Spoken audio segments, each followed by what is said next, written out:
From smuggling entire coolers past security to turning your cabin into a floating apartment with one Amazon purchase, cruise veterans have developed packing strategies that first-timers never discover until it's too late. These aren't typical travel tips from cruise brochures or generic packing lists. These are the hacks that separate people who spend their cruise fighting with wrinkled clothes and warm drinks from those who look like they have a personal assistant in their luggage. These are the underground strategies that experienced cruisers guard like trade secrets. These are 8 genius cruise packing hacks that will change your entire trip from the moment you step on board. Let's be honest, most people pack for a cruise the same way they pack for any vacation. They throw clothes in a suitcase, grab some sunscreen, toss in toiletries, and call it done. They figure the cruise line will provide everything else. Then they board the ship and reality hits. They're paying $7 for bottled water. Their formal night outfit looks like it survived a tornado because they didn't pack it right. They forgot half the things that would have made the trip incredible, and now they're stuck paying inflated ship prices for basics. Meanwhile, seasoned cruisers in the cabin next door are living their best lives with perfectly pressed outfits, ice-cold drinks whenever they want them, and a cabin setup that makes their tiny stateroom feel like a luxury suite. The difference between these two experiences isn't luck. It isn't about spending more money, it's pure strategy. And you're about to learn exactly what they know. Number 1, the magnetic hook invasion. Here's something most first-time cruisers don't realize until they're already on board and stuck with the consequences. Cruise ship cabin walls are made of metal. Not drywall like your house, not wood paneling, solid metal, which means magnets stick to literally every wall in your room, floor to ceiling. Experienced cruisers know this and exploit it ruthlessly to transform cramped quarters into functional living spaces. Before leaving home, they hit up Amazon or their local dollar store and buy 20 to 30 heavy-duty magnetic hooks. Not weak decorative ones that can barely hold a picture frame, not flimsy ones that slide down the wall, the kind that can hold actual weight, rated for at least 3 to 5 pounds each. Then they board the ship, and within the first hour, they've transformed their cabin from a cramped closet into an organized command center that makes other passengers jealous. They stick magnetic hooks on the walls next to the bed for charging cables and glasses so they don't have to fumble on the tiny nightstand.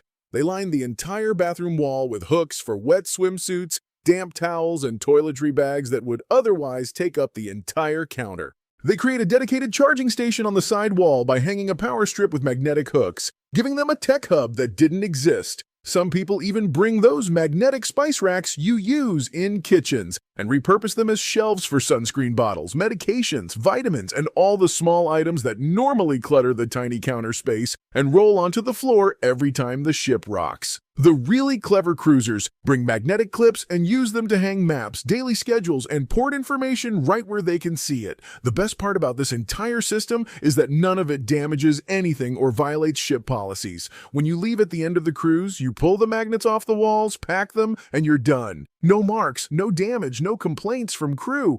Meanwhile, everyone else is trying to figure out where to hang their wet bathing suits without draping them over the furniture or shower rod. This single hack gives you approximately 15 to 20 new storage and hanging points in a room that was designed with almost none. The return on investment is absolutely insane when you consider that a $20 pack of magnetic hooks solves problems that would otherwise frustrate you every single day of your cruise.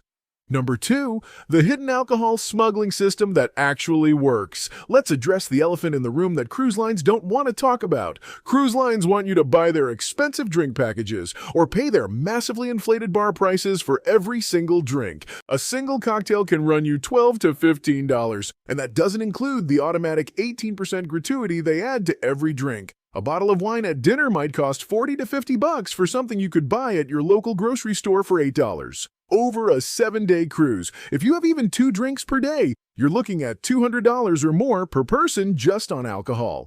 Cruise lines know this pricing is excessive, which is why they've implemented strict policies to prevent you from bringing your own supply. Most lines allow you to bring 1 bottle of wine per person in your carry-on luggage. But anything beyond that is supposed to be confiscated at embarkation or charged a corkage fee if you want to drink it in the dining room. Experienced cruisers have developed an entire underground science of getting alcohol on board without paying cruise line prices, and the success rate is surprisingly high if you know what you're doing. The most popular and effective method involves something called rum runner flasks, which you can buy online for about $20 to $30 for a variety pack. These are flat, flexible plastic pouches specifically designed to hold liquid without looking like bottles. They come with secure screw-top caps that seal tight, and they're shaped to fit inside your luggage without creating suspicious bulges or shapes that security might question. Each pouch typically holds 16 to 32 ounces depending on the size you buy. Here's the exact process that works. You buy a pack of rum runners online well before your cruise. Each pouch holds enough liquor for multiple drinks, so a pack of 5 or 6 pouches can supply you for an entire week. You fill them at home with vodka, rum, tequila, whiskey, whatever you prefer to drink. Then comes the critical part.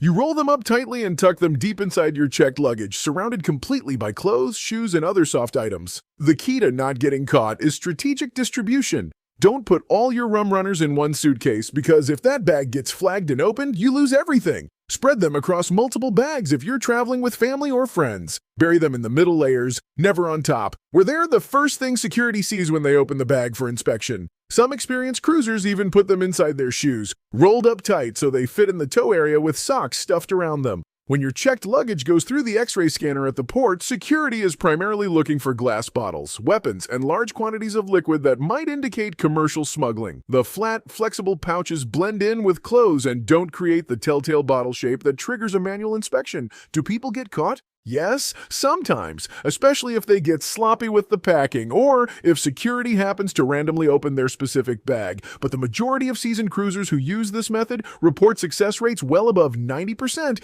if they pack smart and follow the distribution rules. Once you're on board and your luggage arrives at your cabin, you can mix your own drinks using the ice from the ice machines available on every deck and the sodas or mixers you either brought or grabbed at the first port of call. Some people bring empty water bottles and pre-mixed cocktails to take with them to the pool or beach days. A bottle of decent rum that costs $15 at the liquor store becomes 20 to 30 drinks instead of paying $12 to $15 each at the ship's bar. Over a week-long cruise, this hack alone can save you $300 to $600 per person, which for a family or couple can add up to over $1,000 in avoided bar charges. Number 3. The power strip that solves the cabin's biggest flaw. Every cruise ship cabin has the same infuriating design problem. There are never enough outlets, and the ones that exist are in the worst possible locations. You'll get maybe 2 or 3 outlets total. One is usually behind the desk. Another might be in the bathroom. None of them are anywhere near the bed. And in the modern world, you're traveling with phones, tablets, cameras, electric toothbrushes, shavers, battery packs, and whatever else needs charging. Here's the hack. Before you leave for your cruise, go buy a small power strip. Not just any power strip. You need one that's specifically non-surge protecting. Here's why that matters. Cruise lines ban surge protectors because they can interfere with the ship's electrical system and potentially cause fire hazards. But regular power strips without surge protection are perfectly fine. You want one that has at least 4 or 5 outlets and a couple of USB ports built in. The 6-foot cord length is ideal. Now here's how this changes everything. When you get to your cabin, plug your power strip into the outlet nearest your bed. Suddenly you have 5 charging points right on your nightstand instead of 0. Everyone in your cabin can charge their devices overnight without getting out of bed. During the day, you can move the power strip to wherever you need it. Bathroom for hair tools, desk for laptop work, wherever. Some experienced cruisers bring 2 power strips, one for the bedroom area and one for the bathroom. The USB ports are especially clutch, because most cruise cabins still have old-school outlets, and USB ports let you skip the charging bricks entirely. This is a $15 purchase that eliminates one of the most annoying parts of cruise cabin life. Your devices stay charged, you're not fighting over outlets, and you don't have to choose between charging your phone and your camera. Number 4. The door decorating system that makes your cabin findable. Cruise ships are enormous. Modern megaships have thousands of identical-looking cabins spread across 15 or more decks. The hallways all look exactly the same. Same carpet, same lighting, same doors. When you're walking back to your room after a few drinks or coming back exhausted from a port day, it's surprisingly easy to walk right past your cabin without recognizing it. You end up wandering the hallway, checking door numbers like you're searching for an apartment in a huge complex. Experienced cruisers solved this problem years ago with a simple hack. They decorate their cabin door. Before the cruise, they order or create some kind of door decoration. The most popular option is magnetic decorations because, remember, those cabin doors are metal. People use everything from custom magnets with their family name to theme decorations matching the cruise. Holiday cruises get snowflakes and Christmas designs. Halloween cruises get spooky magnets. Some people go all out with full magnetic whiteboard panels, where other cruisers can leave messages. Others keep it simple, with just a distinctive wreath or a funny sign. The point is, you create a visual landmark that your brain can recognize from 20 feet away. Instead of reading door numbers, you just look for your decoration. But here's the bonus benefit nobody talks about. Door decorations create instant community. When you decorate your door, other cruisers notice. It becomes a conversation starter. People walking by will comment on your decoration, especially if it's funny or clever. Families with kids will stop and take pictures. You'll meet your hallway neighbors way faster than you would otherwise. Some people even use their door decorations to signal information. They'll put a magnetic dry erase board and write things like, "We're at the pool on deck 11," or "Gone to dinner, back by 9," so family members can find them. The whole thing costs maybe $10 to $20, and it transforms your cabin from just another anonymous door into your identifiable home base for the week. Number 5, the packing cube system that eliminates luggage chaos. Here's what happens to most people on a cruise. Day 1, their suitcase is perfectly organized. Everything is neatly folded, and they know exactly where everything is. By day 3, it's a complete disaster zone. They're digging through piles of clothes trying to find that one specific shirt they want to wear.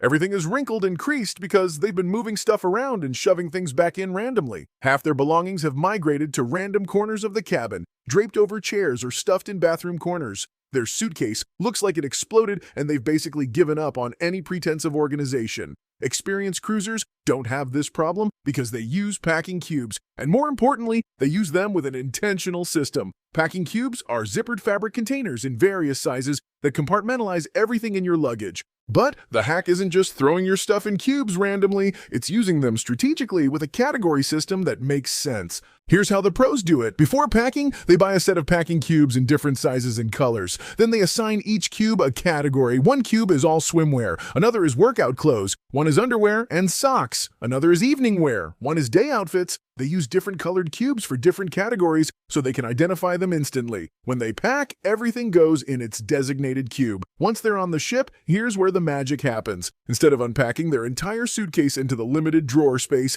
they just pull out the cubes they need for the day. Need your swimsuit? Grab the blue cube. Getting ready for formal night? Grab the black cube. Everything else stays organized in the other cubes. When the cruise is over, repacking takes about 5 minutes because everything is already in cubes. Just stack the cubes back in the suitcase and you're done. No sorting, no chaos, no forgotten items shoved in random pockets. The really advanced version of this hack involves using compression packing cubes. These have an extra zipper that compresses the contents down. You can fit about 30% more in your suitcase because the cubes squeeze all the air out. This means you can pack more outfits in the same luggage space, which is crucial because cruise ship cabins don't have much storage and you want options for all the different activities and dress codes throughout the week. Number 6, the lanyard and waterproof pouch that fixes the card key nightmare. Every cruise gives you a key card that you need for absolutely everything. Getting into your cabin, getting on and off the ship at ports, buying anything on board. Most people just shove it in their pocket or wallet, then they go to the pool, or the water park, or a beach excursion, and suddenly they're stuck. They can't take their wallet in the water. They can't leave their key card in the cabin because they need it to get back in. They end up leaving it on their pool chair where it can get stolen or lost.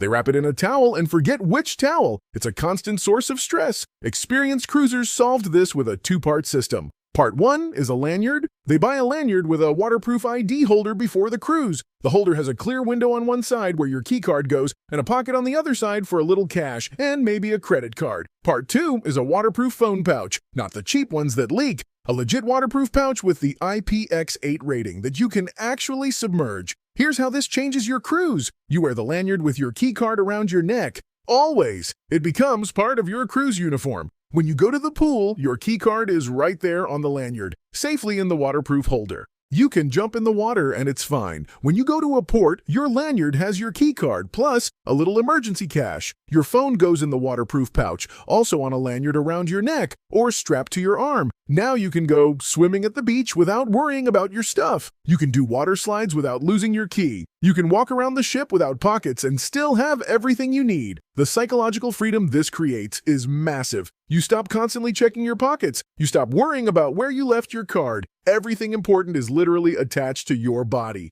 The whole setup costs maybe $25, but eliminates dozens of moments of stress and panic throughout the week. Number 7, the laundry hack that keeps you looking fresh the entire cruise. Cruise lines charge obscene amounts for laundry service. We're talking $8 to $10 to wash a single shirt. If you're on a 7-day cruise and want your clothes washed halfway through, you could easily spend $60 to $80 just on laundry. Some ships have self-service laundromats, but even those cost a few dollars per load, and they're often crowded with people fighting over machines. Experienced cruisers have a completely different approach. They pack a small container of concentrated liquid laundry detergent like Woolite or travel-size Tide, just a few ounces, under the TSA liquid limit if they're flying. Then they bring a small sink stopper or use the stopper that's already in the bathroom sink. Here's the system. At the end of each day, before bed, they take their worn clothes into the bathroom. They plug the sink and fill it with warm water and a tiny squirt of detergent. They throw in that day's clothes, underwear, socks, maybe a shirt. They let it soak for 10 minutes while they're getting ready for bed. Then they agitate it around a bit, drain the sink, rinse everything with clean water, and wring it out as much as possible. Then comes the secret weapon. They lay the wet clothes flat on a towel, roll the towel up tight with the clothes inside, and literally stand on the rolled towel. Their body weight squeezes out way more water than hand-wringing ever could. After that, they hang the damp clothes around the cabin. Remember all those magnetic hooks from hack number 1? Perfect for hanging wet laundry. The bathroom typically has a retractable clothesline too. The cruise cabin AC runs constantly, and it's usually pretty dry, so clothes dry overnight. By morning, everything is dry and ready to wear again. This system means you can pack way fewer clothes. Instead of 7 shirts for a 7-day cruise, you can pack 3 or 4 and just rotate them. Your suitcase is lighter, you have more room for souvenirs, and you save $50 to $100 in laundry fees. The whole process takes maybe 10 minutes per day, which is way less time than you'd spend hauling laundry to a laundromat and waiting for machines. Number 8, the first day strategy that unlocks perks most cruisers never get. The final hack isn't about what you pack. It's about what you do in the first few hours on board. Most people get on the ship, dump their bags in their cabin, and immediately head to the buffet or pool. They figure they'll explore the ship later. Big mistake. Experienced cruisers have a completely different first-day routine, and it gets them access to things other passengers don't even know exist. Here's what they do. The moment they board, before they even go to their cabin, they make a circuit of the ship with a specific mission. They're hunting for 3 things. First, they find the guest services desk, and they're friendly but firm about any cabin issues. If they booked a balcony and there's a lifeboat blocking the view, they ask to move. If the cabin is under a noisy venue, they request a change. The first few hours are when the ship still has available cabins, and staff is most willing to help. Wait until day 3 and you're stuck. Second, they scope out the specialty restaurants and make reservations immediately. Most ships let you book specialty dining once you're on board, but the good time slots go fast. While everyone else is at the buffet, these cruisers are locking in a window table at the Italian restaurant for formal night. Third, and this is the big one, they head straight to the spa or the shore excursion desk and look for deals. Many cruise lines offer first-day-only discounts on spa packages and excursions. We're talking 20 to 30% off if you book in the first few hours. Most passengers don't know this exists because they're too busy exploring. The experienced cruisers swoop in, book their port excursions and spa days at a discount, and lock in the best time slots before anyone else even thinks about it. Then, and only then, do they go enjoy the ship. By the time the average cruiser is thinking about dinner reservations or shore excursions on day 2 or 3, all the good spots are taken and the discounts are gone. This first-day blitz strategy doesn't cost anything extra, but it transforms your cruise from whatever's left over to getting exactly what you want at the best prices. It's the difference between eating at the specialty restaurant at 5 p.m. with the early bird crowd or getting the prime 8 p.m. sunset table. It's the difference between paying full price for excursions or saving $100 just by booking 4 hours earlier. So now, you know the 8 packing and strategy hacks that separate cruise veterans from first-timers who are still figuring things out on day 3. The magnetic hooks that multiply your storage space and eliminate the clutter that makes small cabins feel even smaller. The Rum Runner system that saves you hundreds of dollars on drinks while giving you the freedom to enjoy cocktails whenever you want them without paying premium bar prices. The Power Strip solution that solves the chronic outlet shortage problem and keeps all your devices charged without fighting over the 2 outlets hidden behind furniture. The door decorations that make your cabin instantly recognizable and create community connections with other cruisers you'd never meet otherwise. The packing cubes that eliminate luggage chaos and let you stay organized from embarkation to the final day without ever creating that explosion of clothes that most people deal with. The Lanyard system that protects your keycard and eliminates the constant stress of wondering where you left it or whether it's safe. The sink laundry method that keeps you looking fresh and well-dressed throughout the entire cruise without paying the outrageous fees the ship charges for basic laundry service. And the first-day strategy that unlocks perks, discounts, and prime reservations that most passengers never even discover because they don't know to look for them in those critical first hours on board. Every single one of these hacks is something you can implement on your very next cruise with minimal cost and maximum return on your investment of time and money. The total investment for all 8 hacks combined is maybe $100 in supplies and equipment, and you'll save that amount several times over in avoided fees, gained convenience, and reduced stress throughout your trip. A $20 pack of magnetic hooks saves you from living out of a suitcase and turns your cabin into a functional space. $30 worth of rum runners can save you $500 in bar charges. A $15 power strip eliminates device charging stress for your entire family. These aren't luxuries. They're strategic investments that pay for themselves on the first day and keep delivering value for the rest of your cruise and every future cruise you take. If you're planning a cruise anytime soon, whether it's next month or next year, screenshot this list right now and start preparing. Order your magnetic hooks, your rum runners, your packing cubes, and your power strip well before you leave, so you're not scrambling at the last minute. The difference between knowing these hacks and not knowing them is the difference between feeling like you're constantly fighting the ship's limitations and feeling like you've unlocked a secret level of cruising that most passengers don't even know exists. These veterans have been refining these strategies for years through trial and error on dozens of cruises. You're getting the benefit of all that experience condensed into 8 actionable hacks that you can implement immediately. That's the power of learning from people who've already figured out the system. Instead of learning everything the hard way yourself,